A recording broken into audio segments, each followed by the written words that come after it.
Good morning everyone, কেমন আছো? আশা করি তোমরা সব খুব ভালো আছো। তোমাদের ভালোবাসে আমিও ভালো আছি। গিয়েছিলাম মেয়েকে স্কুলে দিতে, তো আসার সময় দেখো এতগুলো চারা নিয়ে চলে এসেছি। আর এটা হলো লাস্ট 5টা চারা এনেছি, যেহেতু 5টা টব ফাঁকা ছিল। বাড়িতে এসে কালকে এখানে পরিষ্কার করেছি টবগুলোকে, তো 5টা টব ফাঁকা হয়েছিল। সে 5টা চারাই দেখো আমি নিয়ে এসেছি। এগুলো এখন লাগাবো। আমি মানে স্কুলে গেলে সবার আগে নার্সারিতে ঢুকি, যে নতুন কি কালেকশন এসছে গাছের সেটা দেখি, তারপরে নিয়ে আসি। সত্যি কথা বলতে কি, আমি তো গাছ ভালোবাসি, তোমরা জানো। আর একবার যারা গাছের প্রেমে পড়ে যাবে, বিশ্বাস করো এই দুনিয়াতে আর কারো প্রেমে পড়ার ইচ্ছে থাকবে না।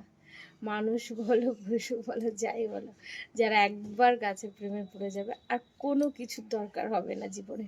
এ অদ্ভুত একটা ভালোবাসা, অদ্ভুত একটা মায়া। চলো আগে তোমাদের দেখাই। দেখো গাছ, আর এই 5টা টবই ফাঁকা আছে।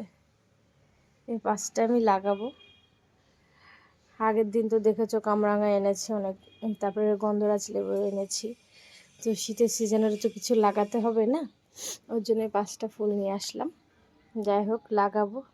তো ভিডিওটাই পর্যন্ত ভালো লাগলে লাইক করো, কমেন্ট করো, শেয়ার করো। আর কে কোথা থেকে আমার ভিডিওটা দেখছো সেটা অবশ্যই কমেন্টে বলো। আর তোমরা কে কে আমার মতন গাছ ভালোবাসো সেটাও কমেন্টে বলো। গাছগুলো লাগানোর পর কেমন লাগছে দেখতে সেটা তোমাদের দেখাবো না, সেটা হতে পারে? এই দেখো, সবগুলো গাছ লাগানো হয়ে গেছে। তো এগুলো একটু একটু করে বড় হবে, অনেক যত্ন করে এদেরকে বড় করতে হবে। যাই হোক, তোমরাই বলো কেমন লাগছে, অবশ্যই কিন্তু কমেন্টে বলবে।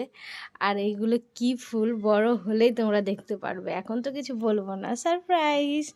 যাই হোক, ভিডিওটা পর্যন্ত, টাটা।